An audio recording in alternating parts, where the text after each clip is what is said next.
Durant son ministère terrestre, Jésus ne fut pas beaucoup soutenu par sa famille. Au contraire, les évangiles nous montrent que ceux-ci semblaient plutôt sceptiques.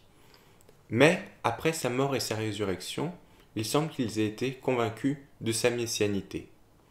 Parmi ses frères et sœurs, un joua un rôle extrêmement important. C'est Jacques. J'ai déjà eu l'occasion de t'en parler dans une vidéo précédente consacrée aux conflits alimentaires au sein de l'Église apostolique. Jacques fut en effet très tôt le dirigeant principal de l'Église de Jérusalem. On le voit intervenir dans les actes, mais on ne sait pas comment il est mort. Cependant, nous avons des informations complémentaires qui nous sont fournies par l'historien Flavius Joseph. Donc Flavius Joseph est un historien judéen du 1er siècle. J'aurai l'occasion de t'en parler dans d'autres vidéos. Il a écrit plusieurs textes dont les deux plus importants sont les Antiquités judéennes et la guerre des Judéens. Les Antiquités judéennes sont composées de 20 livres et je vais te lire un extrait du 20e livre où justement Flavius Joseph raconte la mort de Jacques. Cet extrait est assez court et ensuite je te proposerai un petit commentaire pour expliquer qui sont les différents personnages mentionnés dans le texte. Comme Anan était tel et qu'il croyait avoir une occasion favorable, parce que Festus était mort et Albinus encore en route, il réunit un Sanhédrin, traduisit devant lui Jacques, frère de Jésus appelé le Christ, et certains autres, en les accusant d'avoir transgressé la loi. Et il les fit lapider.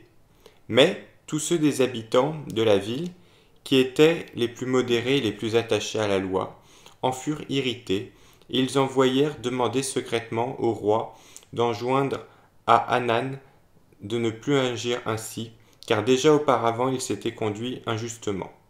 Certains d'entre eux allaient même à la rencontre d'Albinus, qui venait d'Alexandrie, et lui apprirent qu'Anan n'avait pas le droit de convoquer le Sanhédrin sans son autorisation. Albinus, persuadé par leurs paroles, écrivit avec colère à Anan en le menaçant de tirer vengeance de lui. Alors tout d'abord les trois noms propres, Anan, Festus et Albinus. Anan est en fait le grand prêtre en exercice, c'est-à-dire que c'est le chef de la religion judéenne à ce moment-là.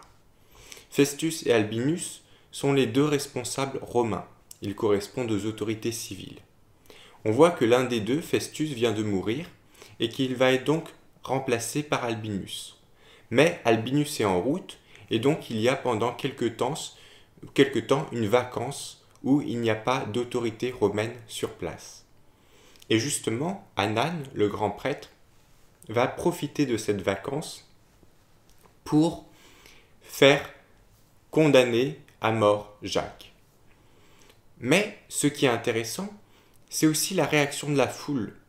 On voit des gens qui d'ailleurs ne sont pas forcément chrétiens, ce sont des habitants de Jérusalem tout simplement, mais qui apprécient Jacques et qui vont se plaindre auprès des autorités civiles en faisant valoir que l'action d'Anan, donc le grand prêtre, est illégale. Et effectivement, celui-ci va être ensuite sanctionné lorsque Albinus arrive. Ce qui est intéressant avec ce passage, outre le fait que Jacques meurt en martyr, c'est que le portrait de Jacques que l'on a ici correspond exactement à ce que nous voyons dans les Actes des Apôtres, c'est-à-dire que Jacques est bien un disciple de Jésus, mais qu'il reste extrêmement attaché à la loi, comme on peut le voir. Donc, Jacques, de son vivant, n'a jamais remis en cause cette loi, la loi de Moïse, et a de fait été apprécié par des Judéens, et même des Judéens qui n'étaient pas forcément eux-mêmes disciples de Jésus. Voilà ces quelques remarques.